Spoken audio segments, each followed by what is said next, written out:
Hi. We have a large audience actually from all around the globe, so it's good morning, good afternoon, or good evening, wherever you are. Welcome to the Software House CTO Roundtable sessions on distributed development teams. First, a few housekeeping items. We would like to get many questions, so take this opportunity to ask questions. When you ask them in the questions tab, and not in the chat window. Talking about the chat window, give me a hi to see that we're not alone. I see a hello, yeah, hi, okay, yeah, very good. We're not alone, very good to see. Okay, so when we have more questions than we can answer during the sessions, don't worry, we'll try to answer them afterwards together with the panel. And we'll get back to you on that. So I hope you will enjoy and learn the next hour something. So let's start. So I'm going to share my screen, and I will try to unshare and share, see if that all works well.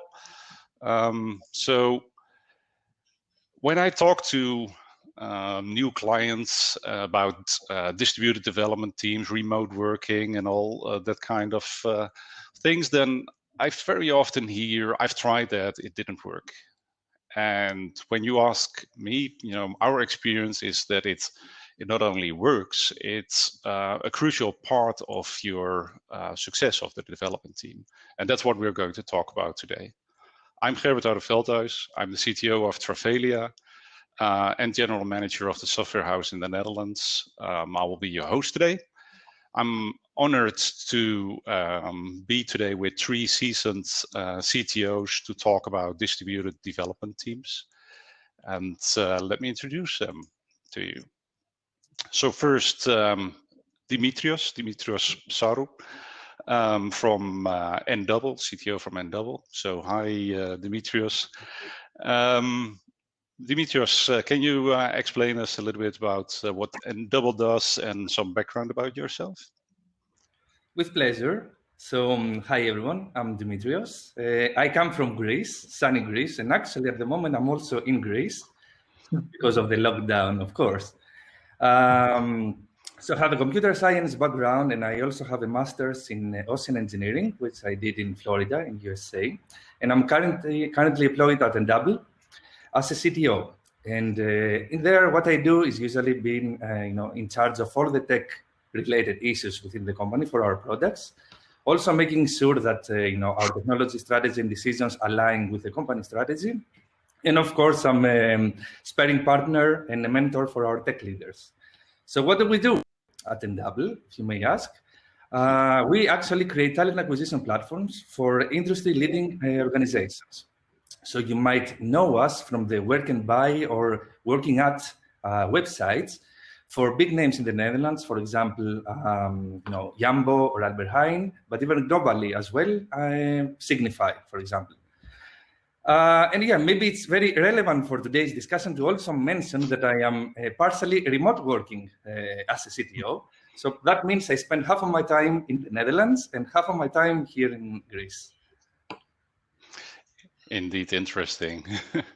So next, Matthijs Ooms, CTO of at Splitzer. Matthijs, can you explain what Splitzer does and some background of yourself? Yeah, sure. Hello, everyone. I'll try to keep it a bit short. My name is Matthijs Ooms. I'm the CTO of Splitzer, and at Splitzer we developed the Wie betaalt wat app, which is quite a well-known C2C cost splitting app and C2C payment app in the Netherlands. Currently, we almost have 2 million registered users. So that's quite a lot, given that most of them are actually from the Netherlands. After finishing university, Master's Computer Science and Human Media Interaction, I think that was 10 years ago already, I started working at TTY as a software engineer. TTY was an agency. We developed websites and apps for medium to large size businesses. And the successful sale of one of our own products there, tweedehands.be, allowed us to start working full focus on our own startup ideas. And then we decided to discontinue TTY. And Splitzer was one of those ideas that we started back then. And it was at TTY that I already was looking for outsourcing for extra developers, because already at the time it was hard to find good developers. I started at TTY as a software engineer, then eventually I became head of development and was in charge of looking and finding good developers. Besides the local team that we had, it was about 50 people. Very good. So that's what I do. Thank you. And last, surely not least, Sietse van der Laan. Sietse is tech team manager at Tiqets. So maybe you can explain what business Tiqets is in, and some background of yourself also. Yeah, perfect. Thanks. Just to start with, to clarify, I'm not the CTO of Tiqets. That's Marijn Speelman. I'm the tech team manager, but I'll dive into that a bit after this. So I said I'm the tech team manager at Tiqets. For those unfamiliar with Tiqets, what we are is a web platform offering curated tickets for, say, cultural venues worldwide. We connect to venues, ticket suppliers, and next to our own website and app, of course, we have distribution channels for affiliates, but also integrations with the reserver Google, which is the option to buy tickets or products via Google Maps. And of course, our continuous optimization of selling via Google AdWords and trying to win the fight with Google. I don't know if that's possible, but it's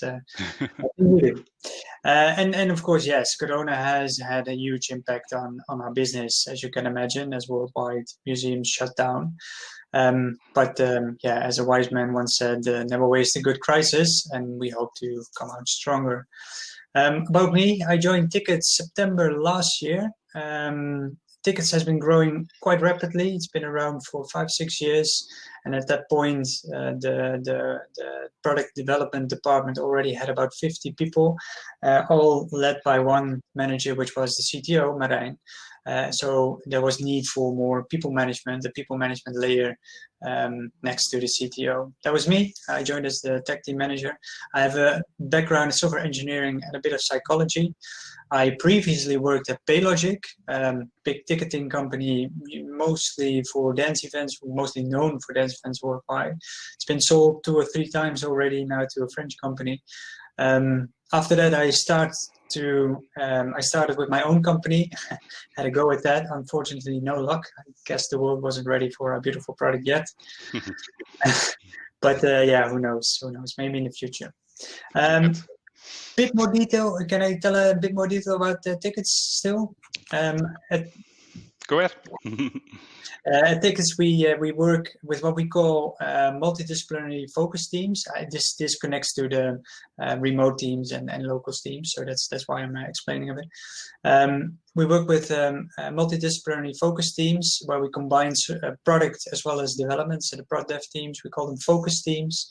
They have a product owner, a tech lead, the backend developers, front-end developers, and depending on the domain they work in, specific roles like UX design, for example. We have about 80 people at the moment, so we've grown quite a lot. Of course, Corona now impacts us not so much in shrinking, but not the continuous growth we were experiencing.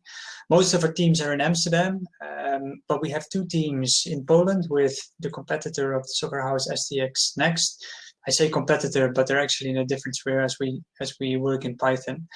And what I think last is that we don't have full teams in Poland, but we have the developers in Poland. So we actually have the product owner and sometimes the tech lead in Amsterdam, and then the development team in Poland, which is an interesting topic, I think, to discuss as well. So how much do you put abroad, how much you keep local? Yes, indeed. That's my introduction. Thanks. Yeah, very good. And you also answered my first question, so that's very good. So thank you. The question was, how is your team setup. So very good. And so you can imagine why I'm happy to have these three on board today. And if you want to be part in the future of one of these CTO roundtables sessions, just contact me and let's discuss.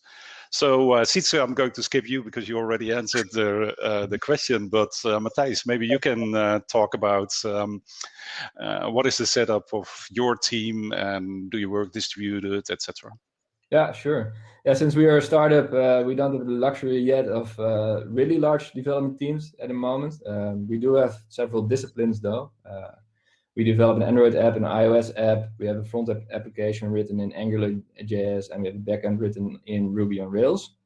And besides that, of course, we need the disciplines UX and design. So that's basically what our teams are structured as well. We try to keep the 4 eyes principle so that we have at least 2 people working on the same discipline. And it's hard actually to find really good developers, I think, that are good at every aspect. So when we couldn't find any, let's call them full stack developers that could do more than one discipline. So what we worked with so far basically is 2 developers per discipline. And in the beginning, we started with local developers here in Amsterdam. And combined with a developer in Poland, and that team grew as we go. Unfortunately, the local developers found other jobs or went doing other stuff like making music, something totally different. Another one was at a lot of Bitcoins, so he decided to start his own company. So eventually we went full remote with a remote team in Poland. And currently we are working with 2 companies. One is Software House and the second is Binary Apps. And Binary Apps was actually recommended by the Software House because they didn't have the talent in-house for backend development. Very good, very good. So you're saying you do not have any local developer currently? Well, that's I develop yourself. I try to focus mostly on backend, but I'm proficient in Android and iOS as well. So I help out when things are complicated. Interesting, very good. So Dimitrios, you already said that you have a special setup yourself, being 4 to 6 weeks in Amsterdam and 4 to 6 weeks in Greece. So how does the rest of your team look like? Yeah, I enjoy the best of both worlds, I would say. So whenever the weather is bad in Amsterdam, which is almost always, I just go to Greece. So our development team is actually, the whole development department is split in 2 main parts, I would say. We have the delivery teams or client-facing teams, and we have the product engineering part, which is mostly focused in building our let's say, the core infrastructure or the core services, think of APIs and web services that actually power those custom bespoke platforms that we build for our clients by the client delivery, client-facing teams. The teams are usually 2, so we have 2 delivery teams and 2 product teams.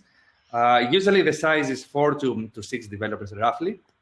And we also have an infrastructure team that makes sure that our server infrastructure is we create our own server infrastructure and we operate it also.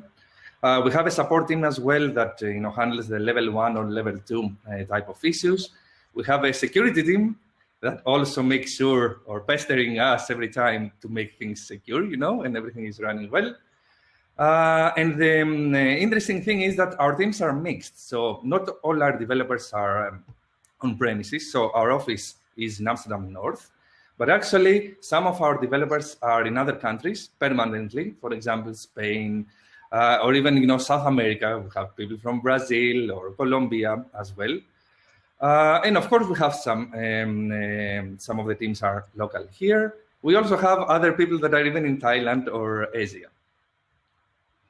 interesting. So it's Matthijs, you do not have local developers. Sietse is working with groups of development in Poland and a lot of people local. And Dimitrios, your team is all over the globe. So it's an interesting group that we have here. Indeed. So what if I look at working with distributed development teams, they're very often driven by two reasons. It's availability of qualified resources and also cost. So if we look at, quickly some background, open positions, end of 2018, we see only in the Netherlands some 20,000 open positions, and you think, oh, that might be changed. Now, I did this search on LinkedIn last week, and if you look at that, software engineers in the Netherlands, 19,000 open. I'm sure they're not all active at the moment, but it says there is still a real challenge to find the right people at the right place. So the good news about that is that if you look at other countries, there's a lot of good talent available around the globe. And if you look at Netherlands being number 26 on this HackerRank ranking list, there are a lot of countries that you can work from. So if you look at the top, China, Russia, Poland, there's a lot of talent available here. So that's good news. So let's see. Let's do a quick poll.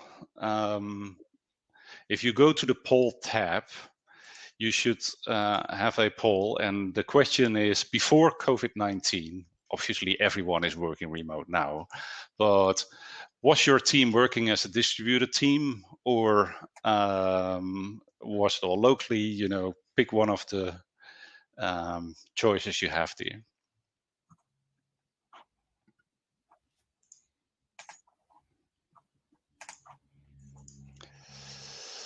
Oh, interesting.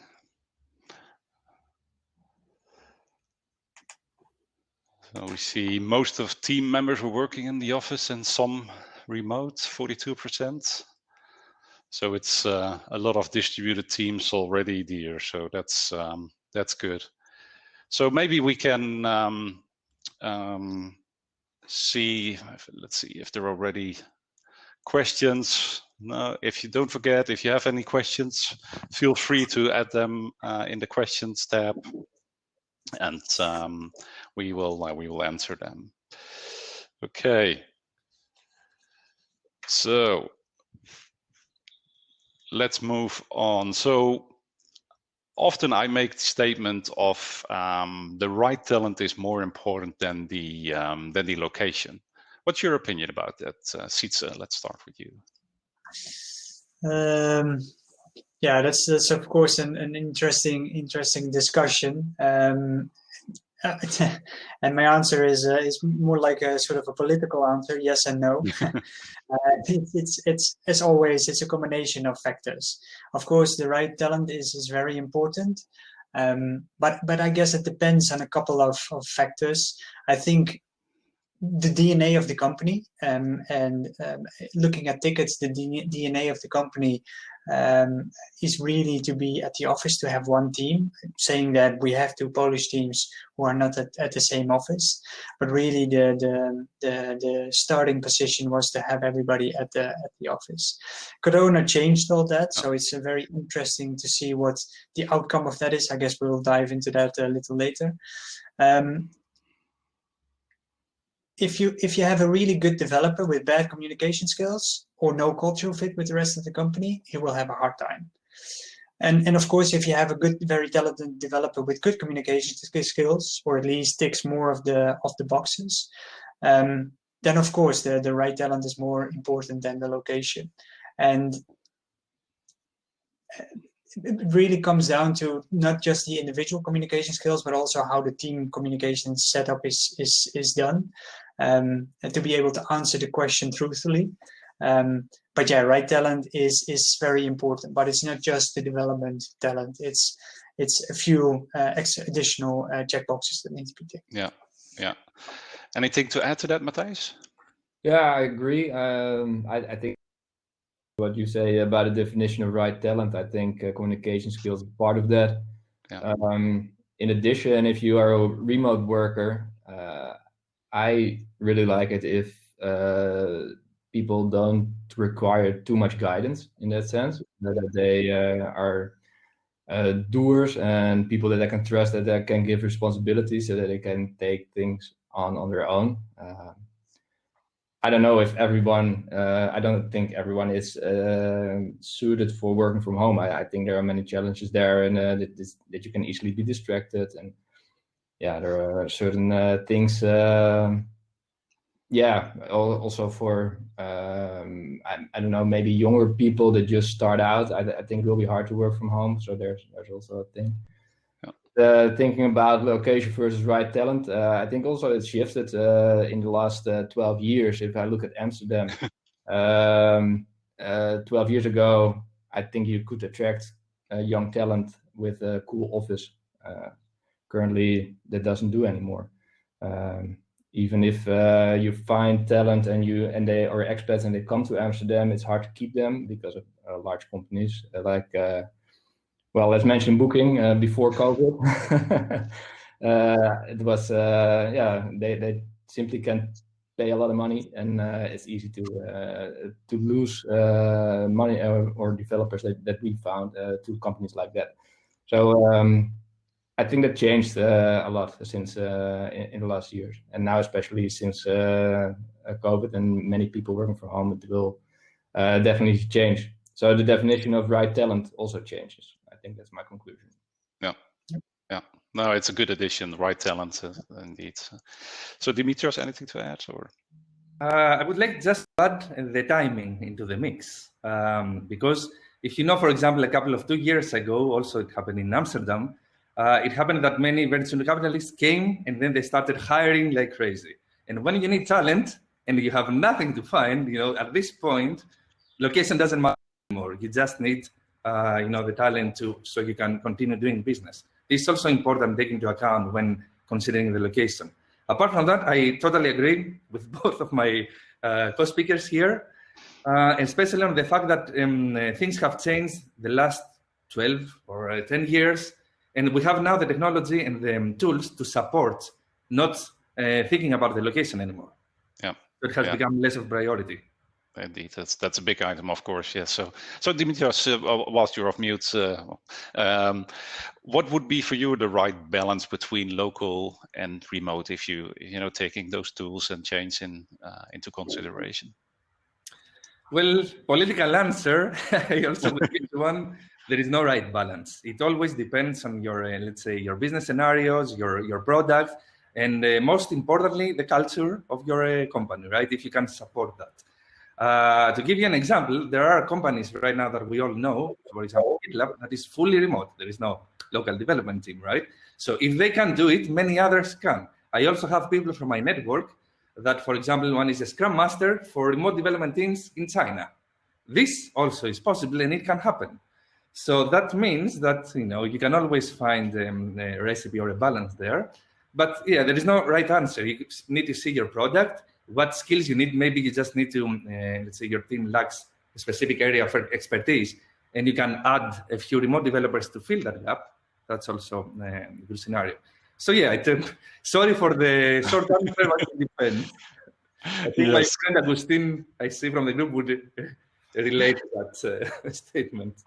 Okay, no, good. I understand that. So it's a bit challenging, but would you be able to do completely without a local development team? Interesting. So two parts to the answer.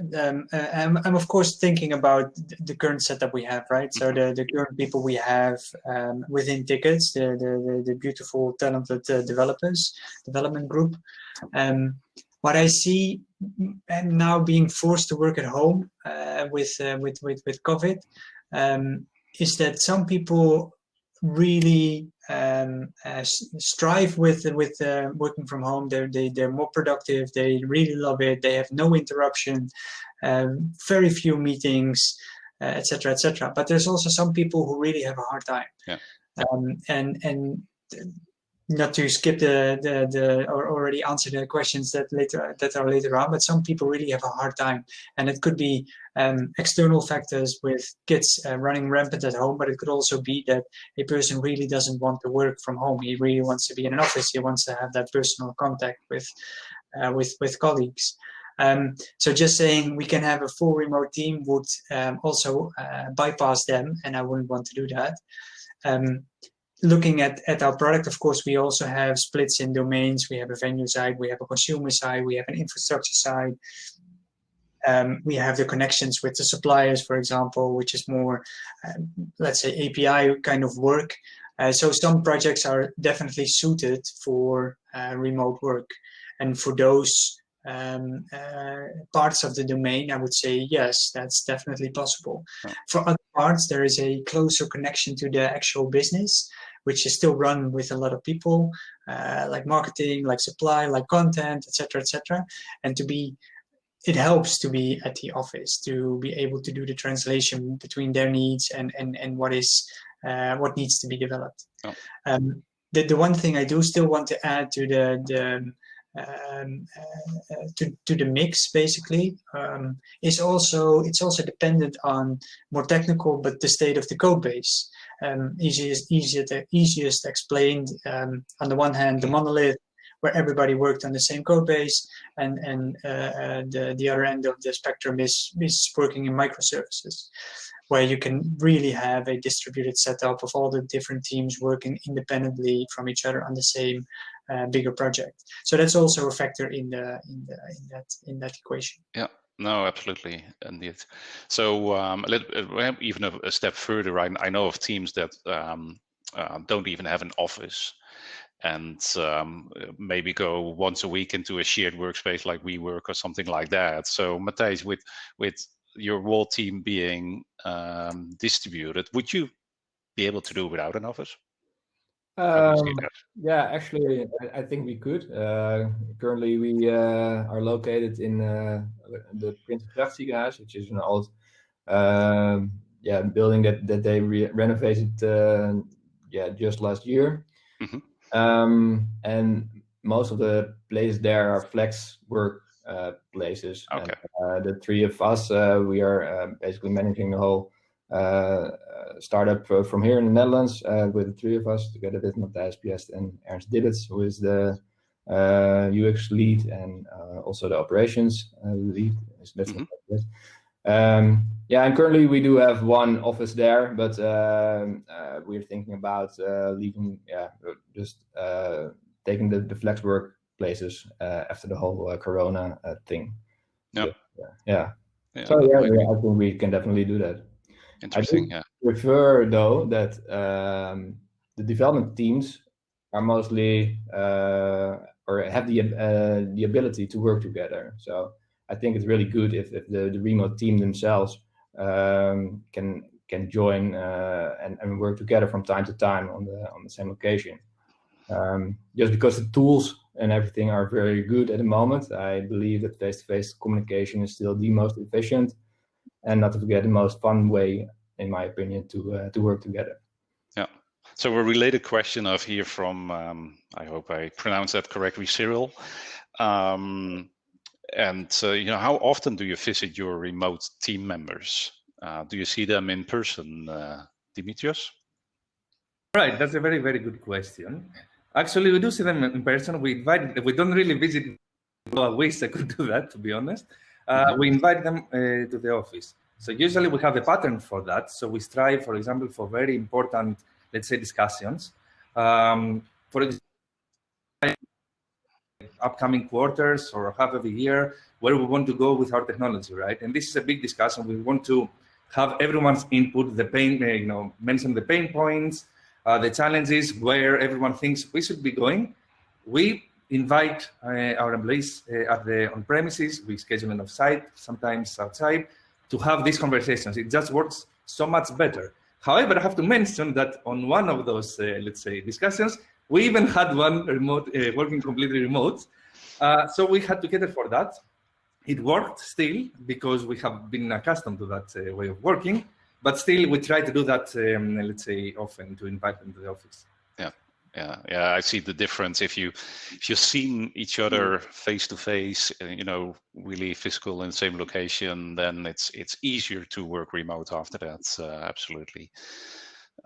So Deloitte recently came up with a report that stated, as they say, traditional outsourcing is dead. Long live disruptive outsourcing. And they define disruptive outsourcing as recognizing that buying capabilities in the market is generally faster and more scalable than developing capabilities internally. And they continue then with these capabilities available, change and advancement can go faster. And this is, I guess, related to new technology coming out, and how do you keep track of that, especially if you have a smaller team, etc. So related to this, how does the distributed team model work for you, and when not, and related to knowledge and in comparison to the rest of your team, let's say? Yeah, interesting report as well. Yeah. Disruptive outsourcing, I like that. Of course, I don't know. I haven't seen the report of Deloitte. I don't know if it's like the whole market, also including if it only includes modern tech companies, or it also includes the more old-fashioned type companies, where I can definitely understand that it makes sense to get the right talent, or at least hire the right talent, either locally or remote. But I do think it makes sense to have specific talent for shorter projects. I'm thinking about implementing a new payment service provider, for example, where you have very specific details. Yeah. And you want to hire external talent. There is, of course, always the risk that knowledge gets lost. So you need to have a very good balance in sharing knowledge with the, let's say, the base team then. I wouldn't go so far as to say we would do disruptive outsourcing. Mm-hmm. I would more balance on the fact, but that might be because of this includes older companies who really need to have specific knowledge. I do think we have most of the base knowledge in house, but I would like to balance it more to the flexibility of outsourcing. So with outsourcing, we gain a lot of flexibility. We have a, say, flexible shield around our team. So where we need to scale up, we can add more people from outsourcing companies. Yeah. So that would be my answer. Yeah. So it's people and knowledge then scale that you get there. Yeah. Interesting. Yeah. So Dimitrios, I understand that you investigated quite some alternatives. You did even some RFPs and tests and things like that. Maybe you can elaborate on what you investigated and what the outcomes were a little bit. Yeah, sure. I would be more than happy. Actually, I spent quite some time to investigate the possibility of growing our development team at Endouble. And what would be the possibilities to do that? And from those, the two biggest options that we had was either go full outsourcing with a third-party vendor, or set up your own office or branch at another country. So basically, I did both. I explored both of the options, and I tried to do a very detailed research on what is the best, what are the cons and pros and everything, and the cost-benefit analysis in the end for those options. And I found some quite interesting results. I can already tell you that when you if you want to open an office at another country, that's actually a very good long-term, let's say, option, because you can tap to the knowledge and the expertise of that country, which, for example, if I praise Greece, we have very talented developers as well here. But due to the cost of living in that specific country, it might be very beneficial for your company in terms of costs. And also, you have a bigger pool of engineers to just grow your company with. The problem with that is that when you open your own office, there are so many costs involved. From, of course, finding an office and the equipment and everything, but also you lose the capability to scale up fast or scale down fast as well. And why is this a problem? Because if your business is not predictable, let's say that you're not doing well right now because your business is dependent on other factors. What are you going to do with all the people that you hired at the company? And there are running costs. It's too big of an investment and risky option to do that. But of course, like I said, if you have a predictable business, in the very long term, it is a very good option because you can also shape the culture and the values. And you can just shape the team exactly how you want it in the same way that you work. You can have them being more engaged with your own employees as well. You can even have team building activities to go to another country if it's in an island, in Greece, for example. So yeah. But of course, if you compare this to going full-on outsourcing for a third-party vendor, this is actually, for the short, medium term, a better option. And this is what I did also, and I did an RFP where I invited a lot of vendors there, including the software house as well. Because this option just gives you the ability that depending on your business, if you can sell more, for example, now or sell less, or if you are in COVID situation, unfortunately, and then you don't have much business, you can just scale down your external teams. And it's very easy. You have this assurance from your partner to do that. Of course, you pay that with increased costs in salary. So yeah, it's in the end, there is some calculation you need to do there. Yeah. And you chose not to build up your team in Greece, although you could have done that with you locally, etc. But that risk and all those items that you just done that like last year, and now we have COVID. We would be so much trouble in already. Yeah, I can imagine that. So another question from the audience, George says, how did you hire your remote members and what was the process? So Matthijs, maybe you can talk to that. Yeah, besides not being able to find talented developers in Amsterdam, that was the main reason, of course, that we went looking for more people abroad. Cost was the most the most important reason, of course, for us as well. So we were looking at developers in Poland, and we also heard that in the Ukraine there were good developers, and we knew about a sourcing company that just started in Africa, in Kenya. We weren't sure what to try. So basically what we wanted was to speak to developers first, and so that I could evaluate how good they were, although all the sourcing companies have their own processes of already evaluating developers. And we had already good experience with developers from the software house. So the sourcing company in Ukraine eventually weren't able to deliver the right talent. They couldn't find developers with the skills that we needed, and we actually did try in the sourcing company in Kenya as well. So we interviewed a lot of developers there, and also although their tech skills were good and they were fluent in English because that's their native tongue, it was really exhausting to perform all these video calls with them. And I think mainly that was because of the accent perhaps, or I don't think it was really a cultural difference in that sense, but mostly I think we weren't able to understand each other. So yeah, that was the reason that we decided to stop that. And then since we already had a good experience with the software house, we started to grow the team there. And I think Poland and the Netherlands matches culturally as well. So that was a good match. And when they actually recommended another binary apps, the other software house, we spoke to their developers, and that was a good fit as well.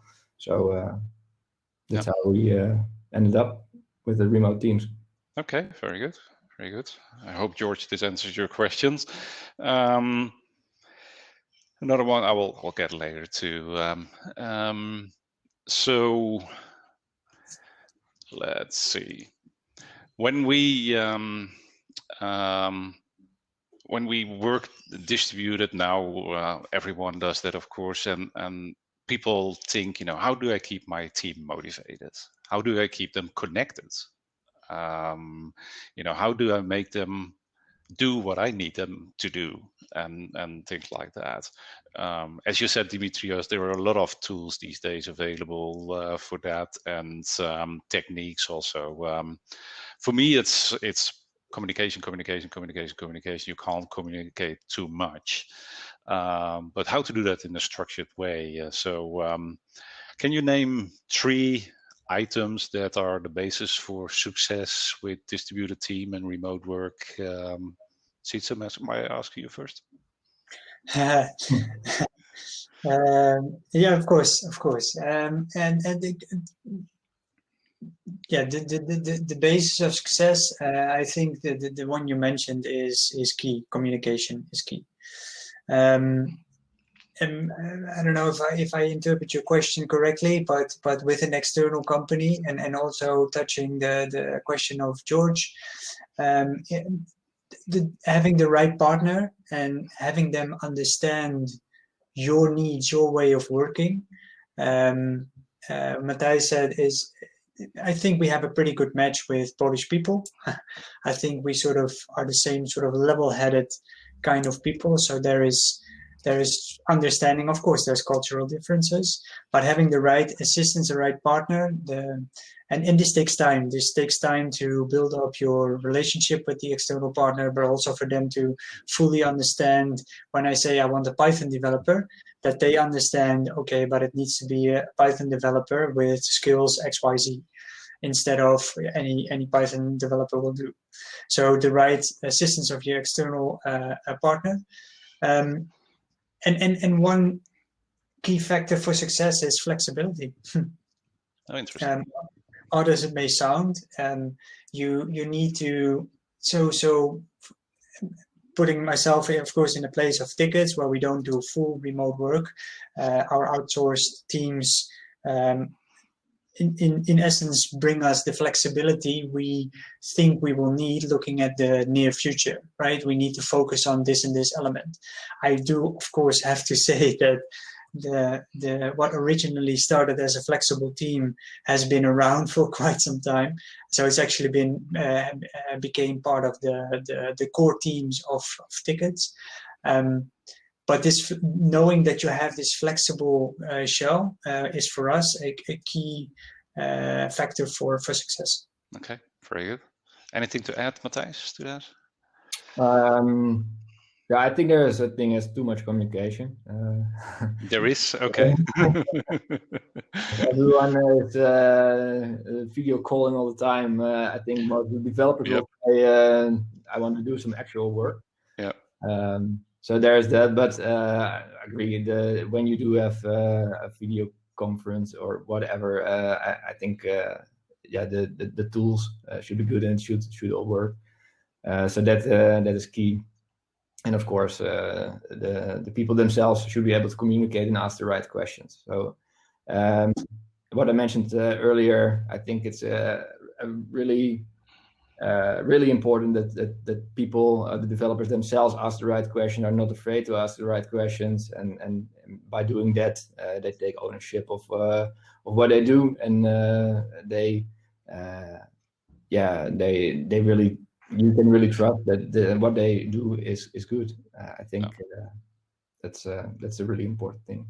Okay. In terms of items, I'm not sure if items is the correct term for that, but I think communication and indeed the talent is most important for success.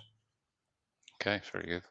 And talking about tools or maybe efforts, but Dimitrios, do you have any special tools that you're using to improve collaboration and make sure that the team does what you need them to do, etc.? Well, I wouldn't call them special because by now it's part of our everyday life. The first thing that comes to mind, even though it's not a tech tool, but it's a tech, let's say, framework, is Scrum. And why I'm saying Scrum, you don't have to do Scrum with us at the full extent, but the Scrum events, the fact that they allow for communication and collaboration, there are frequent intervals where the team communicates together and they demonstrate the work, they have this feedback loop of how we can improve each other and they talk. This is super important. You just need to have the framework already in place, even though if you're not using Scrum, you can just use those Scrum events. Apart from that, of course, the well-known tools, Slack, anything that helps you with instant communication. Personally, I found very successful Google Meet because it's there. You can just use it. You don't need to set up any other tool, no Zoom or the rest. It just works. And it's already available on the meeting that you had scheduled anyway. And of course, collaboration tools where you can edit documents or comment on them, Confluence, or even GitHub, and any tool that would help you to create an idea somewhere, to write it down, and then people can comment on it. You can review the comments, resolve them, and all the rest. For me, these are very, very, let's say, helpful. Any other special tools or tips for the audience, Sietse or Matthijs? Yeah, I guess most was already mentioned. We have one specific tool, Asana, but yeah, there's multiple tools for, let's say, collaborative project management. You can use Basecamp, and yeah, no real no secret sauce. No hidden secret. Okay, very good. Very good. So Slack and also Google Meet. We have a shared calendar, so I create for every developer a Splitzer email on the G Suite, so that you are able to use that for collaboration tools. I think for designs we use InVision, so that's a nice tool for sharing designs from scratch. One thing I can add from my side is when starting a project, inviting your remote team to your local office, as you said, Dimitrios, to start up, build some team, understand what you're doing. That's some experience around that was really helpful when we did that. So yeah. We have visited the team every 3 months. And then we went to Poland, the three of us, and then also we brought together the two teams from Binary Apps and the Software House, and yeah, it was really a lot of fun. We stopped doing the regular pace of work, and we tried to organize like a small event. Sometimes we did a quick hackathon. Sometimes we just brainstormed about new features.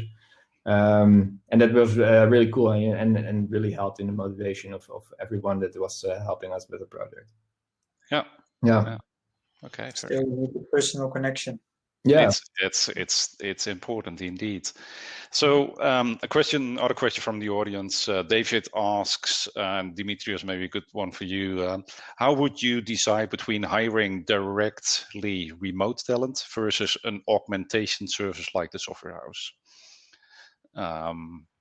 Yeah, I can answer that. Basically, it all depends on how much you're willing to take at the moment. So when you go into, let's say, augmentation service, if I call it like that, or a third-party vendor in general for outsourcing, there is a lot of stuff that the vendor will take care of for you. Finding the people in the team, of course, in the end, you will be the one choosing the team members, or you have a say into that process. But, if a team member leaves and some other people need to join the team, or the team needs to be scaled down, or the performance management of the team and everything, all that stuff is taken care by the vendor. And this is, let's say, gives a lot of the burden away from you, so you can focus on all the other activities that you have to do. Of course, if your company has that capacity inside, for example, you have enough engineering managers that could take over these tasks, then you could actually start looking for direct remote developers, because you can afford and you have the capacity to be able to do all the management that comes with that. Yeah. Okay, appreciate that. So maybe it's not meant as a tricky question, but what rookie mistakes have you made in the past, and you want the audience to not to learn from? Perfect from the beginning. Sorry, you can repeat that, Sietse? perfect from the beginning, so no rookie mistakes here. Okay, yes. To be honest, of course we made rookie mistakes. I think the first one was looking, and it connects to the first answer I actually gave, is looking at tech skills and not so much communication skills. And thinking you have this very brilliant developer who can do magic things, but doesn't speak the language, and meaning the English language, or doesn't want or knows how to properly communicate. That's definitely a learning point. This is a skill which is very much needed with remote working people. The second, I wouldn't say rookie mistake per se, but learning point we had is to stay involved in the talent selection, even though you work with a third-party company or a partner in development. Staying involved in talent selection has proven, for us at least, that it's worth the effort to really think about the people, see their skills, and so of course there's mixed goals for the companies, and as you as a company progress and evolve, that can stay behind when selecting new people. So really stay involved in the talent selection. Very good, thank you. Anything to add, Matthijs or Dimitrios? Yeah, the thing that we did maybe when we grew was that indeed we had a lot of video calls, so we tried to follow Scrum as well. And if everyone is attending every meeting, of course, that is going to be a really expensive meeting, especially since the video calls are not as efficient, or I don't know if regular meetings are efficient, but not really efficient. And another rookie mistake I can think of is that we, in the beginning, where we had a front-end developer, was a really good front-end developer, and we were happy, and it was really fast, and actually everything was finished, and Android and iOS still needed to implement those features, so we decided to stop working with the guy, with the front-end developer at the time. For a couple of weeks we had in mind, but when we wanted him on the team back again, he was on another project, and we weren't able to have him. So we had to get somebody else up to speed, and we didn't find someone that was as good as the previous developer. So that was a bit of a shame. Yeah. So that's always something to consider, indeed. How do you keep your knowledge in house, and how do you keep good talent there? Very good. Yeah. Okay. So because of time, I might have something to add there. Sorry, but I'm also looking at the clock, so that's why. Sorry, the audience asked for it. Also, another rookie mistake is not really planning for the communication, and something that we did, let's say, bad or we completely overlooked is non-inclusive conversations. The typical thing where you have a local team, one talks to each other, and they spar on an idea, but the remote team is completely unaware of that. And that's the thing. Then you create silos, then there is misalignment in the team, and there is a lot, it's a Pandora's box if you start opening that. And a quick fix for that is make sure all communication happens at one source of truth, let's say on a conference page or something. This is shared with all developers. It happens in written or in video calls with the whole team. Yeah, that's it. Good addition. Thanks that you did that. So if we try to look forward, and I know it's special time, and if someone can predict the future, currently he will be either rich or very famous for sure in this time. But if you try to look forward after, let's hope we're through this fast, and after we're through this situation, how do you see things have been influenced by people tasting the pros and cons of working from home and things like that? So do you see more distributed teams, etc.? Matthijs, what's your opinion about that? Yeah, I think COVID is definitely an eye-opener for a lot of companies. I think even traditional companies are forced to let people work from home now, and not everyone might be able to deal with the freedom of working at home. You really need discipline. So like I said, it can be a lot of distractions. And that might be the reason that some of the companies are hesitant in having people working from home. Yeah. However, I think it would be hard for these companies to deny people working from home, at least for a couple of days, if they showed in this period of time that they could still be productive. So yeah, I think after this, there will be definitely more working from home and working remotely. That's the same. Yeah. Sietse, anything to add to that? No, not really. I really do think, of course, that the situation, you can't really completely compare it as we're now forced into the situation. It definitely has opened eyes. I laugh at the news articles that government companies all of a sudden find out that they can work way more efficiently when people work from home instead of coming to the office. That's of course hilarious.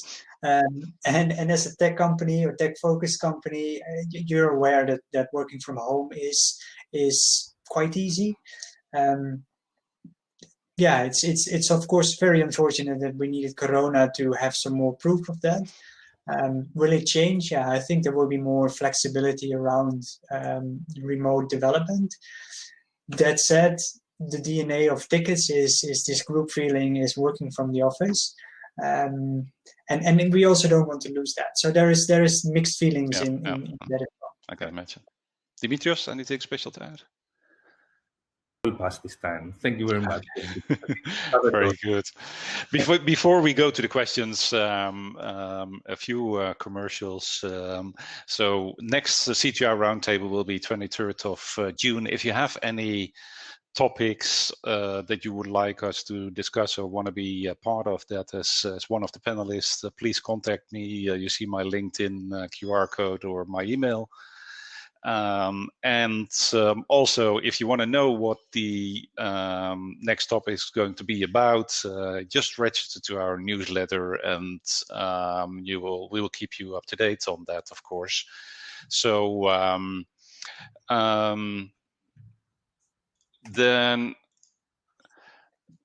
going to the next slide, questions and answers from the team. So from the audience, I mean. So I've got a few here, and we're a little bit late, but I'm sure people don't mind, and I hope you don't mind if we go a few minutes further, because the questions from the audience are important, of course. So one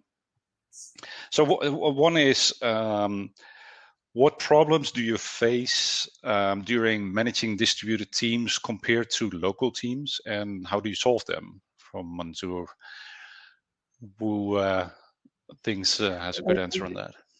I have two interesting things I thought about when going through the questions. The first is your opinion, also Matthijs and Dimitrios, about onboarding juniors. So I don't know who said that, but you would rather have someone who hits the ground running and basically doesn't need a lot of guidance, but still you want to have juniors to build your team. So I'm quite curious on your experience on onboarding juniors and how you do that.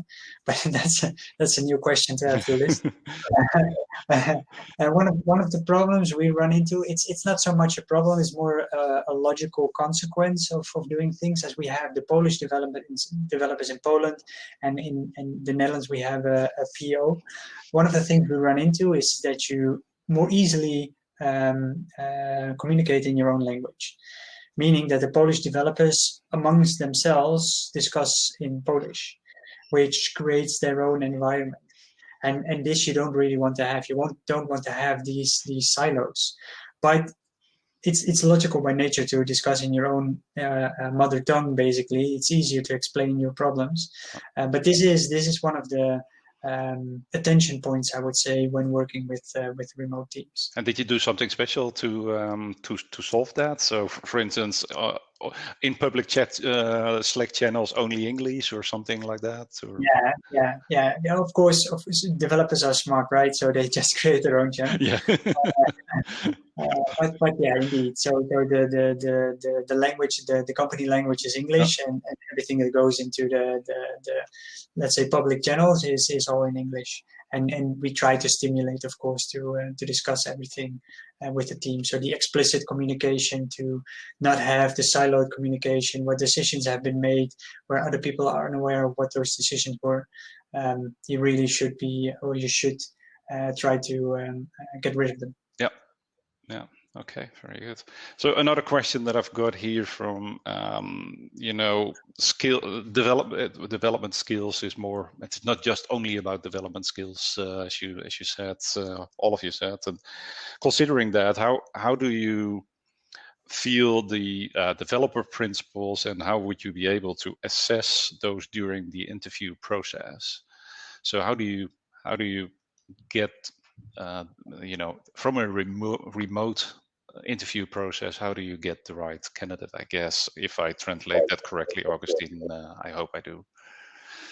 Dimitrios, and business, isn't it? You instead of unmuting. Sorry about that. Okay. I understand the question. Yeah. So the thing, it depends on your let's say hiring process and how you do interviews, right? Mm-hmm. And the thing is that for engineers, in the end, it comes down to not the skills. It's actually the potential, the cultural fit, the professionalism that matters, and rather than the hard skills, because the hard skills you can always teach them, right? You can learn them. You can. We engineers, we switch languages very easily. Like you can just get another job now in 1 month. I don't know, Rust or Erlang. It's very easy for us to do that, mm-hmm. but it's very hard to get the soft skills. And this is basically where we focus most. And this is why I'm very happy with the colleagues I've had till now on the at Endouble, is because on the soft skills, we were really had the right people there.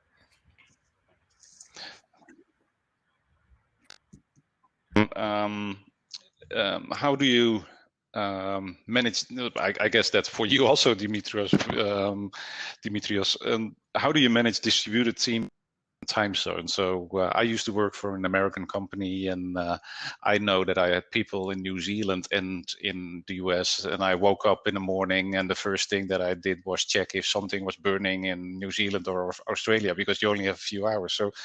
So how do you do that, Dimitrios, with someone in Thailand, you were saying, and someone in Brazil?